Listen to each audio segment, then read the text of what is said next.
Good morning. This is Plain Time 33, and we're broadcasting from Gizmo Production Studios, USA in Oviedo, Florida. I'm Susan Davenport, here with the Florida Aviation Network, and we're here with one of our interns, Autumn Davenport. She's also my daughter. Good morning. Hi. Good morning. Thank you for being here. Thank you for having me.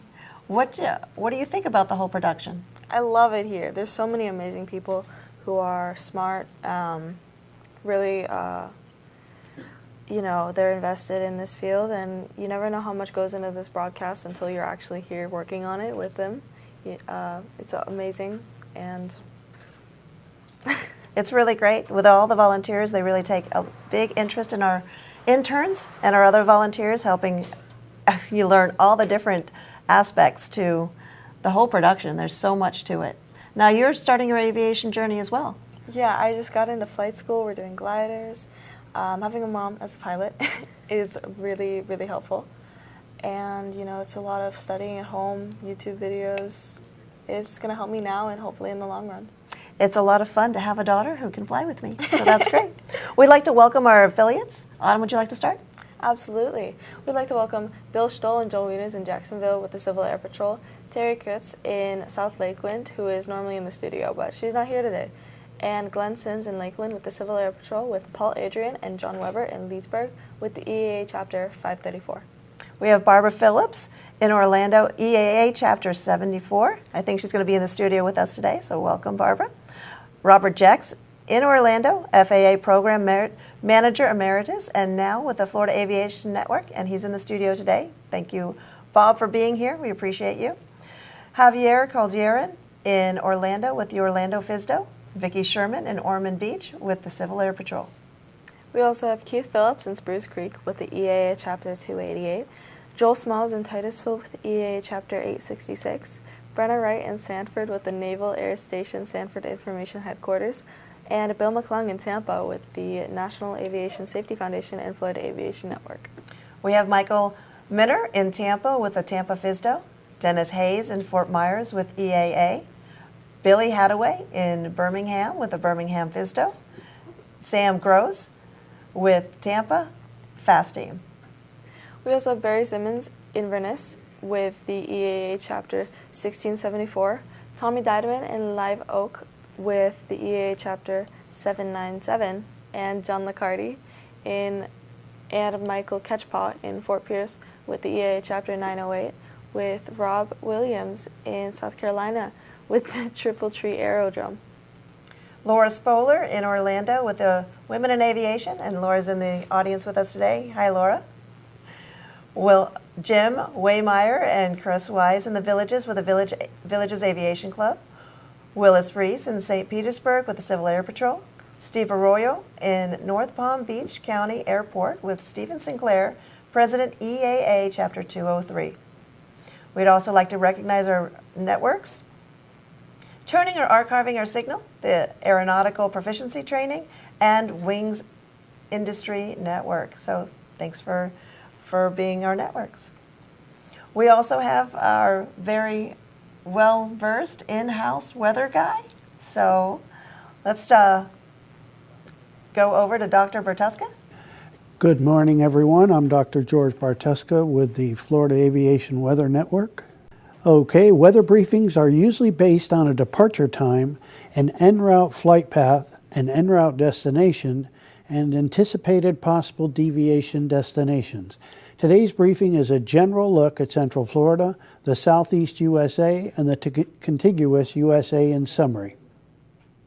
As stated in the CFR, each pilot in command before beginning a flight shall become familiar with all available information concerning that flight. If you are planning either a VFR or IFR flight, please take the time to file a flight plan and get an official standard weather briefing to get the complete weather picture for your specific flight. Now let's take a look at what's happening out there today. We can see we have the remnants of the weather system that started over Texas earlier in the week. It's going to give us more rainfall in Louisiana, Mississippi, Alabama, Georgia, and as it exits out into the Atlantic Ocean. And we have the forecast for severe weather in the Midwest. Here we're showing more predictions in the Gulf Coast. This is from the Storm Prediction Center. It's highlighting the possibility of severe weather in southern Nevada and northern Oklahoma. And now we're taking a look at the live National Weather Service radar mosaic. Right now there are storms in Texas on into Arkansas and Louisiana, but all that's going to move east throughout the day. This is the 500 millibar chart. We can see there are low pressure zones all over southern Canada, and right now we don't have any troughs dipping down in the United States, so it's not affecting us today. Here is the live from the FAA Aviation Weather Center, the ceiling and visibility plots, and as we mentioned, in the southern Gulf Coast area, in the Midwest and around the Great Lakes, we need to be cautious about flying. Here is from the National Hurricane Center. Right now there's nothing out there for us to worry about. This is the live radar plot from the Channel 9 radar in Tampa, Florida. And remember that weather is a cyclical process. As the day goes on, there will be more storms to look at. And here's the GOES satellite imagery, and we can see right over the Gulf Coast, the remnants of that storm system are still brewing. Things are moving into the Midwest, and there's things moving into the Great Lakes. Thank you. Well, thanks, George. We appreciate your expertise. Now, you mentioned there wasn't anything out there as far as hurricanes right now. What do you have predicting for this season? Well, the predictions from Colorado State are predicting maybe a little less hurricane activity, and we're predicting an El Nino that should create high altitude wind shear to make the formation of a hurricane a little less likely. But we always tell people, remember, it only takes one storm, as we experienced in 1992 with Hurricane Andrew, which is still the worst hurricane to ever hit the state of Florida. So you need to be ready with a kit to get you by for 2 to 4 weeks in case we lose power. Wow, 2 to 4 weeks? That's going to take some planning. Autumn, you going to help me out with that? Absolutely. Well, I appreciate that. We'll do that. We appreciate your advice on help keeping us safe.